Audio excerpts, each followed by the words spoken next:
dis bon Dieu merci parce que nous passé une bonne semaine. Et nous disons tout merci parce que les a utilisé voix nous pour nous capables nourrir peuple. Eh bien, à midi ça, nous allons parler de repentance, mes frères et sœurs. C'est une façon pour nous dire non, que le message après-midi est adressé à des pécheurs. Il n'est pas adressé à un monde qui est juste. OK? Et je vous rappelle que ce sont les pécheurs qui ont besoin de repentir et non les justes. Et si ce n'est pas vrai? Nous songez une histoire biblique, côté que Jésus-Christ était invité par Lévi Matthieu. Nous connaissons Matthieu, lui-même, il était un publicain. Et si ce n'est pas vrai? Eh bien, dans festin ça, Matthieu était invité monde qui semble ensemble avec elle, monde qui n'a même travaillé ensemble avec elle. OK? Qui c'est aussi des publicains. Et nous tous nous connaissons que moun sa yo, les dirigeants juifs, les pharisiens, les sadducéens, tout ça, ils te reconnaissent moun sa yo comme des monde qui n'ont mauvaise vie. Et si c'est pas vrai. Alors, c'est là où dit moun n'a mauvaise vie, il dit moun ça va rien sauver pour lui. Moun ça c'est moun comme si l'Éternel qui pourrait le brûler par le feu. C'est dans ce sens ça yo dit moun qui n'a mauvaise vie. OK? Alors, Jésus-Christ qui était là, dans le moment ça, nous invitons à lire avec moi dans Luc 5, nous pourrons lire versets 30 à 32 pour nous capables de situer nous par rapport à Samson Dino là. Luc 5, versets 30 à 32. Les pharisiens et les scribes murmurèrent et dirent aux disciples du Christ: pourquoi mangez-vous et buvez-vous avec les publicains et les gens de mauvaise vie? Verset 31. Jésus, prenant la parole, leur dit: ce ne sont pas ceux qui se portent bien qui ont besoin de médecins, mais les malades. Je ne suis pas venu appeler à la repentance des justes, mais des pécheurs. Donc, c'est dans ce sens-là que nous te dit que le message noir après-midi n'est pas adressé à des personnes qui justes, qui considèrent justes, mais à des pécheurs, des malades qui ont besoin de la guérison. Eh bien, c'est pour me dire que le message matin est titré « La repentance, chose indispensable au salut des hommes ». Nous parlons un coup de prière avant que nous commencions. Invitez-nous à fermer les yeux. Père des cieux, de l'univers, nous bénissons et nous te remercions pour l'amour exercé envers l'humanité, envers cette race déchue. Vous faites nos grâces en Jésus-Christ, ton Fils, que vous acceptez ben nous, de venir mourir pour nous, afin que nous ne pas subir ça ou les deuxième mort, Seigneur. Bonne la vie en Jésus-Christ, nous te remercions. C'est dans nos lits que nous toutes là nous réunis matin. Seigneur, après que nous finissons louange, que nous disons pour recevoir dans Jésus-Christ. Afin que nous finissions étudier la parole et nous passer à travers l'école du sabbat. Afin que si nous finissons, ouais, au c'est qui que obéissance à eux son bagage qui est important. Et au moment arrivé côté que nous pourrons l'utiliser nous pour nous capables d'apporter et le partage de la parole. Parole que nous-mêmes inspiré nous, Seigneur Dieu, afin que nous soyons capables de livrer à l'église au matin, Père. Alors, on a demandé autant prix, bonne nous toute sagesse, afin que nous soyons capables de conformer nous et à ça qui pourra le dire là. C'est prier dans le nom de Jésus-Christ qui vient qui règne au siècle des siècles. Amen. Petit message à matin, c'est la repentance, chose indispensable au salut des hommes. Donc, sujet journée aujourd'hui est bien situé pour qui ça? Parce que nous trouvons autour de la Sainte Table, côté que nous pourrons prendre le repas du Seigneur.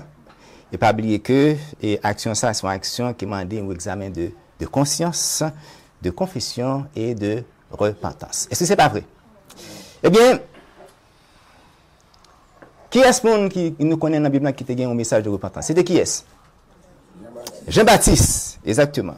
Jean-Baptiste est adressé envers frère Lio avec message de la repentance. Nous connaissons qui Jean-Baptiste? Jean-Baptiste, c'est lui-même qui était appelé et destiné pour qu'il était capable de préparer le chemin du Seigneur Jésus-Christ. Matthieu 3, versets 1 et 2.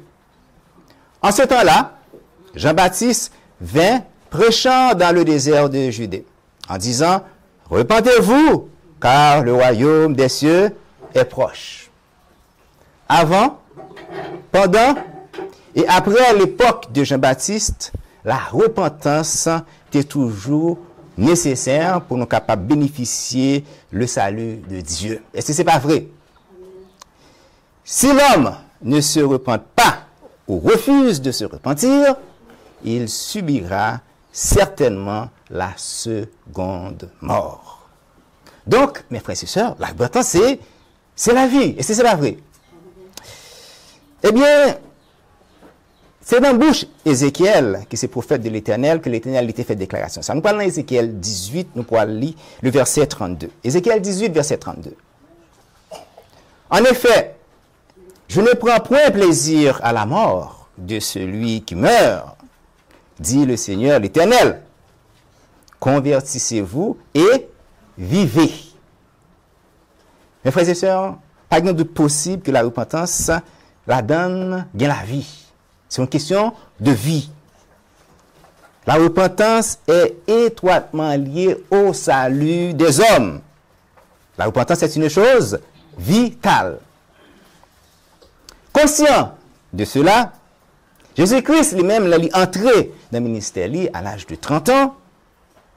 Lui-même tout, il continuait à prêcher même message Jean-Baptiste, invitant ses frères à se repentir. Donc, il est donc évident que la repentance est vraiment indispensable. Sans elle, l'homme périra.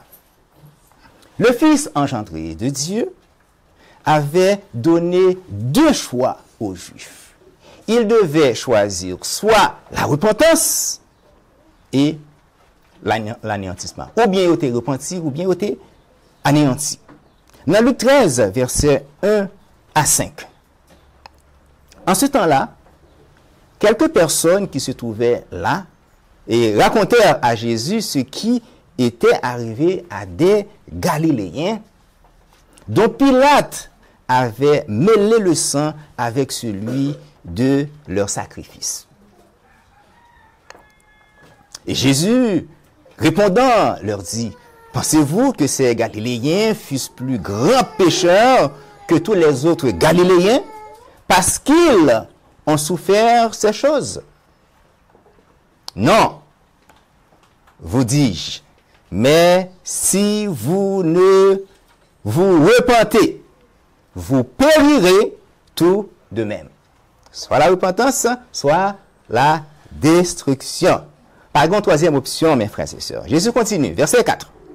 Que pensez-vous que ces 18 sur qui la tour de Siloé est tombée et qu'elle a tué fussent plus coupables que tous les habitants de Jérusalem?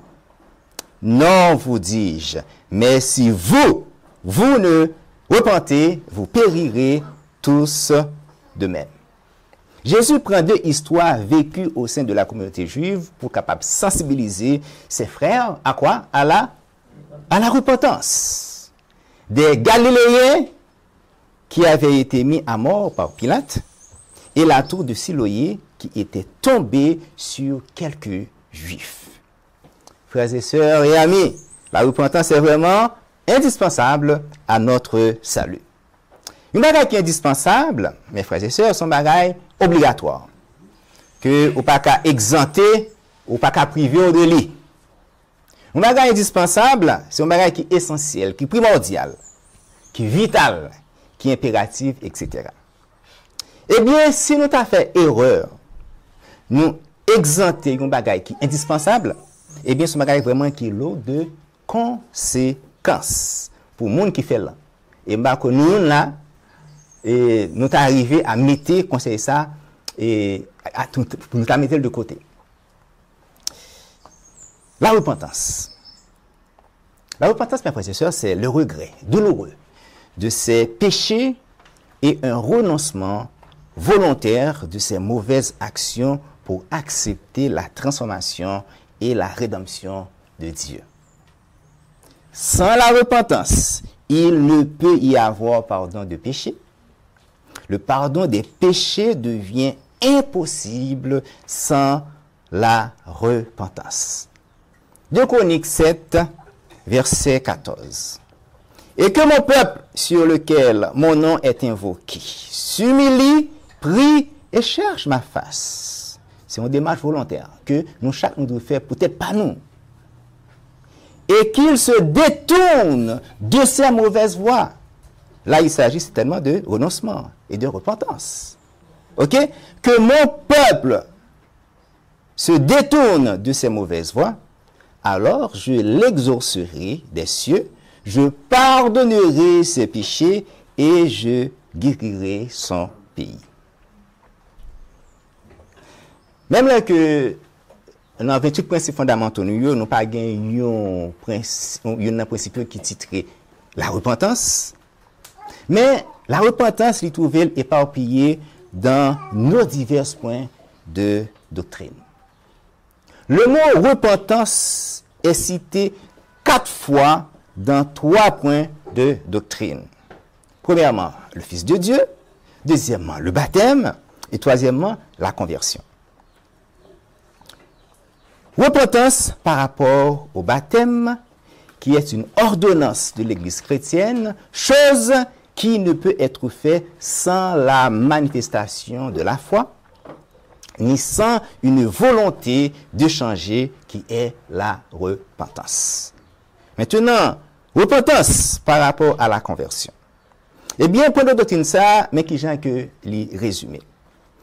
Ainsi, donné que le cœur naturel ou charnel est inimitié contre Dieu et contre sa loi, cette inimitié ne peut être soumise que par une transformation radicale des affections. Le remplacement du profane par de saints principes, que cette transformation vient après la repentance et la foi, ce qui est l'œuvre spéciale du Saint-Esprit et constitue la régénération ou la conversion. De la même façon que la repentance est liée au baptême et la conversion, eh bien, elle est aussi liée avec notre 5e point de doctrine qui est la nouvelle naissance. Ce point de doctrine qui consiste en 2 changements. Nous sommes les changements. Premier changement, qui est un changement moral, d'où la nécessité d'observer la loi des 10 commandements, qui veut dire pour mener une vie de sanctification. Et ensuite, l'autre changement qui est physique, qui se fera au retour de notre Sauveur et Seigneur Jésus-Christ, où les justes purifiés seront changés pour l'immortalité. Et nous, tout ça, c'est ça que nous voulons, c'est pas vrai. Eh bien, cette nouvelle naissance, qui est une vie de sanctification, nous fait comprendre que la repentance est une cessation quotidienne de rébellion de l'homme qui prend la décision d'obéir à l'Éternel Dieu afin d'échapper à la mort. 1 Roi 13, verset 26. C'est l'homme de Dieu qui a été rebelle à l'ordre de l'Éternel. Et l'Éternel l'a livré au lion qui l'a déchiré et l'a fait mourir, selon la parole de l'Éternel lui avait dite. Il dit, au monde qui est rebelle, eh bien, c'est au monde qui voulait mourir. C'est au monde qui suicidaire. L'Éternel n'a pas qu'à mener au monde qui est rebelle dans le ciel. Maintenant, repentance par rapport au Fils de Dieu, qui c'est notre 2e point de doctrine. Dans le point de doctrine, ça, nous pas appeler tout, et nous allons passer là-dedans. Il est dit, par rapport à la repentance. Le Christ demeura parmi les hommes, plein de grâce et de vérité. Vécu notre exemple, mourut notre sacrifice, fut ressuscité pour notre justification, monta aux cieux pour être notre seul médiateur dans le sanctuaire céleste, où, à travers les mérites de son sang versé, il fait quoi? Il assure le pardon et la rémission des péchés, c'est-à-dire l'effacement des péchés. De qui? Eh bien, de tous ceux qui viennent à lui, comment? Dans la repentance. Le pardon de nos péchés nous est certainement assuré par qui? Par Jésus-Christ. Et c'est aussi lui qui fera pour nous la grande expiation de quoi? De nos péchés. Tout simplement parce que nous sommes venus à lui dans quoi? Dans la repentance. Lorsque nous avons mentionné que la repentance, c'est une chose qui est indispensable au salut des hommes, se trouve éparpillée dans les différents points de doctrine jusqu'à de la historique, c'est bien le cas, mes frères et sœurs. C'est bien le cas. Par son Fils Jésus-Christ, l'Éternel veut ramener l'homme à la sanctification. Dit sanctification, dit aussi le sanctuaire, qui est le symbole de la présence de Dieu. C'est dans cet enseignement que nous voyons les différentes étapes du plan du salut, passant par la justification, la sanctification, la purification qui se fait en même temps que le jugement investigatif et la dernière étape qui est la glorification, qui c'est le deuxième changement essentiel pour point de doctrine qui vient pour titre la nouvelle naissance. À part le Fils de l'homme qui a mené une vie parfaite et exemplaire dans le monde, eh bien, quiconque a vécu sur la terre a péché et est privé de la face de Dieu. Nous sommes tous coupables devant Dieu et nous sommes tous appelés à nous repentir. Est-ce que ce n'est pas vrai? Il y a des gens qui sont juste là? Nous sommes tous appelés à nous repentir. Romains 3, versets 22 et 23.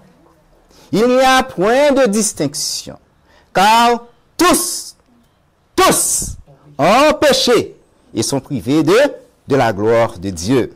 Ézéchiel 7, verset 20. Certainement, il n'y a point d'homme juste sur la terre. C'est quelqu'un qui est considéré juste, pas quelqu'un qui est juste sur la terre. Pas quelqu'un qui fait le bien et qui ne pêche point. 1 Jean 1, verset 8 à 10. Si nous disons que nous n'avons point de péché, nous nous séduisons nous-mêmes, et la vérité n'est point en nous. Si nous confessons nos péchés, il est fidèle et juste pour nous les pardonner, et pour nous purifier de toute iniquité. Une nouvelle fois. Si nous disons que nous n'avons point de péché, nous le faisons menteur et sa parole n'est point en nous. Effectivement, nous avons tous péché, mes frères et sœurs. Chaque personne ici a désobéi à l'Éternel. Mais, qui nous délivre. Mais, un bon mais par son Fils, il veut nous ramener à lui et tenir nos mains pour une nouvelle communion. Communion qui doit aussi se faire entre nous, entre les membres qui constituent l'Église de l'Éternel. Cette communion est-elle présente dans cette Église? Existe-t-il vraiment une vie de solidarité et d'amour fraternel entre nous? C'est juste des questions, mes frères et sœurs. Je ne vais pas dire nous répondons, nous répondons personnellement dans que nous. Est-ce que la communion est présente dans l'Église? Est-ce qu'il existe vraiment une vie de solidarité et d'amour fraternel entre nous? Chers frères, chères sœurs, sans cette communion fraternelle, il ne peut y avoir de communion avec l'Éternel. Et sans cette communion, le Christ ne pourra pas non plus pardonner nos péchés, voire les purifier. Mes amis, la désunion est l'œuvre du diable. C'est l'œuvre des ténèbres. Ma question pour l'Église, le refuge des saints, voulez-vous vraiment être purifié de vos péchés? Mais nous vous invitons à lire les versets suivants. 1 Jean 1, versets 5 à 7. Or, le message que nous avons reçu de lui, c'est-à-dire du Christ, et que nous vous annonçons, c'est que Dieu est lumière, et qu'en lui il n'y a point de ténèbres. Si nous disons que nous sommes en communion avec lui, et que nous marchions dans les ténèbres, Est-ce qu'on connaît ténèbres, mes frères et sœurs? C'est qui ça? Bon, c'est dans quelques. L'ivresse, l'impureté, les disputes, la jalousie, l'oubli de Dieu, la trahison, le crime, l'orgueil, l'adultère, le mépris de l'autre, le fétichisme, le matérialisme, la vanité, etc. Verset 6. Si nous disons que nous sommes en communion avec Dieu et que nous marchons dans les ténèbres, dans tout ça que nous sommes là, et en pile l'autre, nous mentons et nous n'agissons pas selon la vérité. Mais si nous marchons dans la lumière, comme il est lui-même de la lumière, nous sommes en communion les uns avec les autres. Premièrement, nos frères et sœurs, ici dans l'église, et prochainement, nos prochains, tout le monde est capable de rencontrer ce route, non. Et le sang, et alors, le sang de son Fils Jésus-Christ nous purifie de tout péché. Sans cette purification, il n'y a pas de salut pour l'homme. Purification qui vient après la foi, nous sommes l'île, et après le baptême, après la conversion, et sans oublier la repentance. Ésaïe 1er, verset 6. Lavez-vous, purifiez-vous, ôtez devant mes yeux la méchanceté de vos actions, cessez de faire le mal. Mettez de côté les œuvres des ténèbres, mes frères et sœurs. N'oubliez pas que nous vivons exactement dans le temps des expiations finales.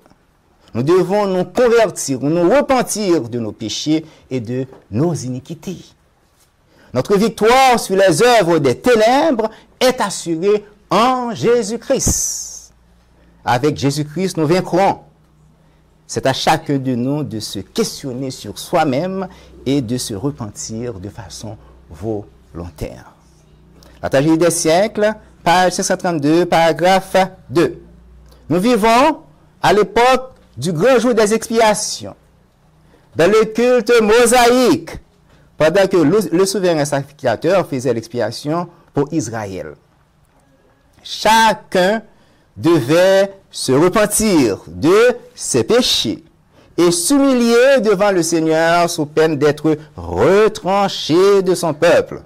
Maintenant, de même, pendant quelques jours de grâce qui restent encore, tous ceux qui veulent que leur nom soit maintenu dans le livre de vie doivent affliger leur âme devant Dieu, ressentir une véritable douleur de leur péché. C'est contrition qui veut dire repentance. Et faire preuve d'une sincère conversion. On continue. Un sérieux retour sur soi-même est nécessaire. Il faut, chez un bon nombre de ceux qui se disent disciples du Christ, que la légèreté et la frivolité disparaissent au prix d'une guerre sérieuse. Il veut dire c'est un combat qui est facile, ça demande un combat, un effort. On parviendra à vaincre cette tendance mauvaise et à remporter la victoire, car cette œuvre de préparation est une affaire individuelle. Nous ne sommes pas sauvés par groupe. La pureté et la consécration de l'un ne sauraient compenser le défaut de ses qualités chez un autre. Quoique toutes les nations doivent passer en jugement, Dieu examinera le cas de chaque individu avec autant de soin que si celui-ci était seul sur la terre. L'Esprit de Dieu et l'Esprit du Christ, c'est-à-dire le Saint-Esprit, ne se manifestera pas dans un cœur orgueilleux qui refuse de se repentir. Vous pouvez prétendre croire dans chaque point de la vérité présente, mais à moins que vous ne pratiquiez cette vérité, cela ne vous servira de rien. Chers frères, chères sœurs, si la condition de ta vie spirituelle n'est pas à la hauteur de ta connaissance intellectuelle, de la vérité que tu professes croire, le Saint-Esprit ne pourra pas œuvrer en toi. Dieu veut intervenir pour nous. Laissons-nous à lui la possibilité de le faire. Et cette possibilité qu'il réclame de nous ce midi, c'est notre repentance. Conseil aux éducateurs, aux parents et aux étudiants, page 242, paragraphe 5. Sans intervention divine, l'homme ne fait rien de bien. Dieu invite tous les hommes à faire quoi? À se repentir. Pourtant, l'être humain ne peut se repentir si le Saint-Esprit n'est pas à l'œuvre dans son cœur. Mais le Seigneur ne veut pas qu'il attende de se quoi repentir afin de s'approcher de Jésus. Le Sauveur incite constamment les hommes à la repentance. Il me dit, notre était là, avant Jean, sous Jésus-Christ. Et il est là encore. C'est pas moi aussi, mes frères et sœurs. Il leur suffit d'accepter cette attraction et leur cœur se fondra dans la contrition, la repentance. Frères et sœurs et amis, dans peu de temps, ça sera l'accomplissement de Daniel 12, verset 1er, où Jésus-Christ se lèvera pour défendre son peuple dans une époque de détresse telle qui n'a pas encore existé sur la terre. À ce moment précis, il sera trop tard pour se repentir. Trop tard pour recevoir le pardon de ses péchés. Trop tard d'être purifié de ses péchés. Je vous rappelle que ce temps n'est connu de personne. Là, Jésus-Christ est pour quitter le lieu très saint.